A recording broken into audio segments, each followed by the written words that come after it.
नमो नमः। ओम गंग गणपतये नमः।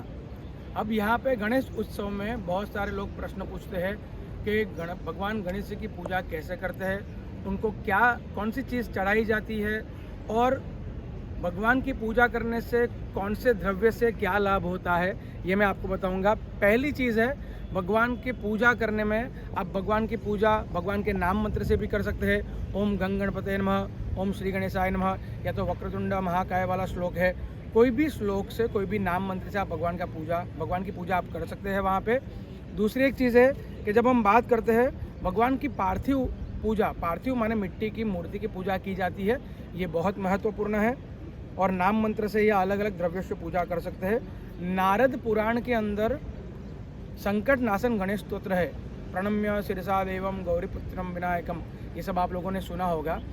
वहाँ पे जब आप वो जो स्तोत्र है, स्तोत्र के अंदर वहाँ पे आता है कि वहाँ पे, और गणपति अथर्व शीर्ष भी आप कर सकते हैं। गणपति अथर्व शीर्ष के पाठ करने से भी वहाँ भगवान की याचना, भगवान की पूजा अर्चना कर सकते हैं। अब यहाँ पे ये क्यों करना चाहिए, उससे क्या लाभ होता है, मैं उसकी फलश्रुति बता रहा हूँ। संकट नाशन गणेश स्तोत्र में नारद जी कहते हैं कि ये जो पाठ करता है, नच विघ्न भयम तस्य सर्व सिद्धि करम परम, इसका जो पाठ करता है, रोज नित्य पाठ करता है, वो व्यक्ति को कभी विघ्न नहीं आते। नच विघ्न भयम तस्य, भय भी नहीं आते, और सर्व सिद्धि करम परम, सभी प्रकार की विद्याएं, सभी प्रकार की सिद्धि उनको प्राप्त होती है। अब ये कितना अच्छा है, देखिए, जो व्यक्ति जैसा पढ़ेगा उसको उसका फल मिलेगा। विद्यार्थी लपते विद्याम, अगर कोई विद्यार्थी है तो उसको विद्या की प्राप्ति होगी। धनार्थी लपते धनम, पुत्रार्थी लपते पुत्रान, मोक्षार्थी लपते गति, मोक्षार्थी को गति की प्राप्ति हो जाएगी। फिर ऐसा ही वहाँ पे अथर्व शीर्ष में बताया गया है। अथर्व शीर्ष प्रारंभ होते उसके बाद जो फलश्रुति है उसमें बताया गया है, यो दुर्वांकुरेर यजति, माने भगवान को दुर्वा से जो अर्पण करते हैं। दुर्वांकुर माने जो तीन वाले जो होते हैं ना, ग्रास पूरा ऐसा नहीं चढ़ाया जाता, तीन वाला जो होता है उसको दुर्वांकुर कहते हैं। वो दुर्वांकुरेर यजति स वैश्रवणोपमो भवति, माने वैश्रवण माने कुबेर की बात की है। वैश्रवण माने प्रसिद्ध जो व्यक्ति होते हैं, वो भी एक संस्कृत में नाम है। कुबेर को वैश्रवण कहा गया है। तो कुबेर जैसी ख्याति, प्रसिद्धि आपको अगर प्राप्त करनी है, कुबेर जैसा धन प्राप्त करना है, तो आप दुर्वांकुरा से यजन कर सकते हैं। और एक चीज़, अगर आपको कोई रोग है, जैसे कैंसर के पेशेंट है, या और कोई डिसीज़ है, आप लोगों को कोई दीर्घ रोग है, ऐसे रोग है, जटिल रोग है जो जल्दी आपको समाप्त नहीं होने वाले, डॉक्टर ने भी अगर होप छोड़ दी, आशा छोड़ दी है, तो वहाँ भगवान के नाम से 1000 अथर्व शीर्ष से या भगवान के सहस्त्र नाम से दुर्वांकुरा भगवान के चरणों में चढ़ाइए। आपको रोग में से जल्द ही राहत मिलेगी।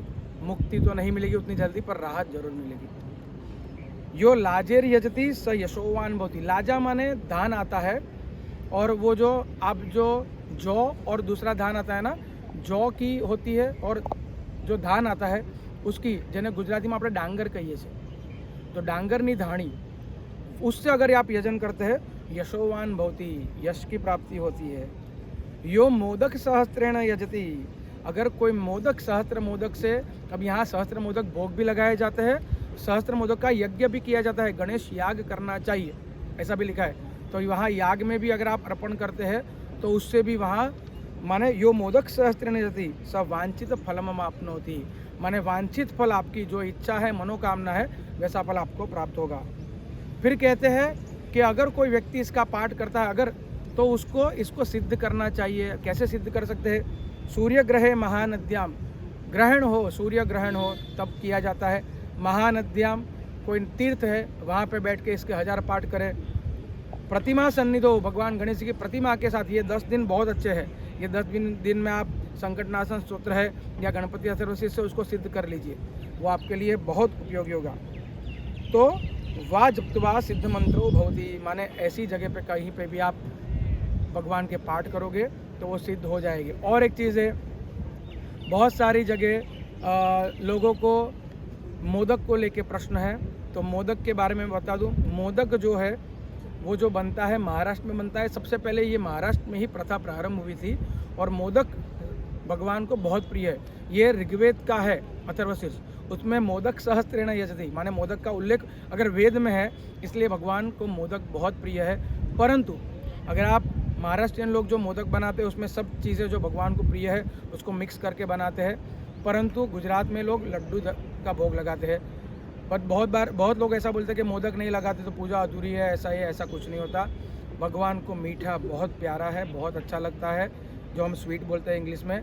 तो भगवान को ऐसे कोई भी लड्डू धराए, मोदक लगाए, कोई भी भोग लगाइए, भगवान को भोग लगाना चाहिए। मोतीचूर के लड्डू भी लगा सकते हैं और ये ऐसी बहुत सारी चीज़ें भगवान को भोग लगाइए और ख़ुद भी ये 10 दिन खुद भी खाइए। जितने बालक हो सके वो बालकों को वो प्रसाद दे दीजिए, क्योंकि भगवान बाल स्वरूप में कभी भी आ जाते हैं और भगवान को बाल स्वरूप अति प्रिय है। इसलिए बालकों को हो सके छोटे छोटे बच्चों को भोग लगाए हुए प्रसाद उनको पहले दे दीजिए, बाकी सब लीजिए। नमो नमः, धन्यवाद।